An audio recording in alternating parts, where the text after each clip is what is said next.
મોટીરેલ પૂર્વ ગામે તળાવની પાળના રિનોવેશનમાં હલકી ગુણવત્તાવાળા પથ્થરોને મટીરીયલ વાપરવામાં આવતું હોવાનો ગ્રામજનોનો આક્ષેપ। સમાચાર મળી રહ્યા છે દાહોદ જિલ્લાના ફતેપુરા તાલુકાના મોટીરેલ પૂર્વ ગામે આવેલ તળાવની પાળ પર પથ્થર ફિનિશિંગની કામગીરી હાલમાં કરવામાં આવી રહી છે। આ રિનોવેશનના કામગીરીમાં હલકી ગુણવત્તાવાળું મટીરીયલ વાપરવામાં આવી રહ્યું છે તેવું ગ્રામજનોએ મીડિયા સમક્ષ કર્યો આક્ષેપ। મળતી માહિતી અનુસાર ફતેપુરા તાલુકાના મોટીરેલ પૂર્વ ગામે આવેલ તળાવમાં તળાવની પાળનું રિનોવેશનની કામગીરી નાની સિંચાઈ યોજના અંતર્ગત કરવામાં આવી રહી છે। આમ આદિવાસી જાગૃત યુવા ટીમની એવી માંગ છે કે જે ગામ તળાવની પાળ ઉપર થઈ રહેલ છે તે પથ્થર ફિનિશિંગનું કામ એસ્ટિમેટ મુજબ હોવું જોઈએ, નહીં તો કામ બંધ કરી દેવામાં આવે તેવી માંગ કરવામાં આવી। ત્યારે ગ્રામજનોનું કહેવું છે કે આ તળાવના રિનોવેશનની કામગીરીમાં રેતી કે કપચીનો ઉપયોગ પણ કરવામાં આવી રહ્યો નથી, માત્ર હલકી ગુણવત્તાવાળા પથ્થરોનો ઉપયોગ કરી કામગીરી કરવામાં આવી રહી છે।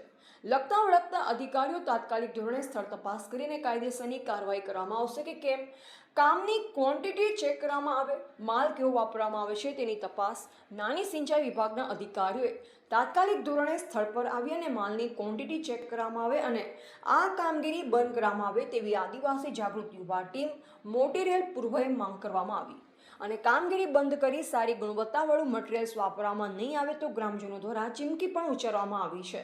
નુકસાન है ना, पत्थर नाखे ये धोवाई जाए तो आ टूटे तो कई जाए आ निशेवाड़ा खेतरों हमारी શું દશા આવે હે। હું માજી સરપંચ રમીલાબેન બોલું છું।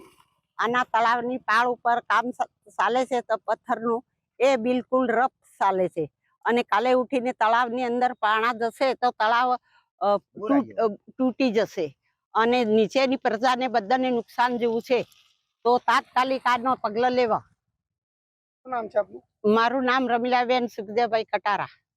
મારું નામ પ્રકાશ કામોળ છે। હું મોટીરેલ પૂર્વનો નાગરિક છું। સિંચાઈ ખાતા દ્વારા આ તળાવના પાળના પ્રોટેક્શન માટે પથ્થર ફિશિંગનું જે યોજના આપી છે, એટલે અમે એક દિવસ જોવા આવ્યા તો આ જે કામ જોઈને અમારા મનમાં બહુ દુઃખ થયું કે આ પાળની જે માટી છે એ પણ લેવલિંગ કરેલી નથી, અહીંયા જે પથ્થર છે એ પણ હરખા આગરેલા નથી અને જે સાઈઝમાં પથ્થર વાપરવા જોઈએ પથ્થર પણ સારી રીતે વાપર્યા નથી। એટલે અમે સત્તા પક્ષને તરત ફોટોગ્રાફી કરીને વિડીયોગ્રાફી કરીને અમે મોકલ્યું કે આ કામની ક્વોલિટી તમે સુધારો, તો પણ અમારો કોઈ અવાજ એમણે સાંભળ્યો નહીં। એટલે આજે અમે મોટીરેલ પૂર્વના જુવાનો અને સાથે અમે બધા નાગરિકો વડીલો બધા એકત્ર થઈને આ બાબત સરકાર ધ્યાન દોરે અને આ કામનું ક્વોલિટી સુધારે અથવા તો જો કામ ન સુધરે તો તાત્કાલિક ધોરણે બંધ કરે એવી અમે સખત માંગ કરીએ છીએ। મારું નામ પ્રકાશ કામોળ।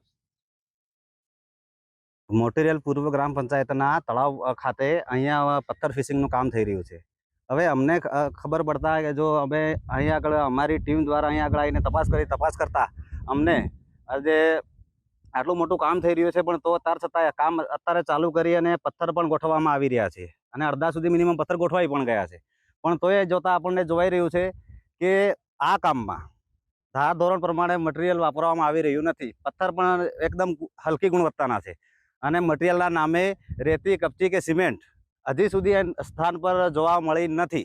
એટલે અત્યારે ચોમાસાનો સમય છે અને આ રીતે જો આ કામ કરવામાં આવશે તો અત્યારે થોડો પણ વરસાદ પડતામાં આ તમામે પથ્થર તળાવમાં થઈ જશે અને પાળને પણ ઘણું નુકસાન થવાની શક્યતાઓ છે। એટલે અમારી યુવાનોની એટલી જ રજૂઆત છે આપ સાહેબને કે તમામે સરકારી ખાતાઓના લાગતી વળગતી શાખાઓના તમામે અધિકારીઓ સ્થળ પર આવે અને અહીં તપાસ કરે અને સરકારી ધારાધોરણ પ્રમાણે કાયમી ટકી રહે એવું કામ કરવામાં આવે। શું નામ છે? કટારા અલ્કેશભાઈ ફુલાભાઈ। રિપોર્ટર કિરણ ડામોર, બોધિક ભારત, ફતેપુરા।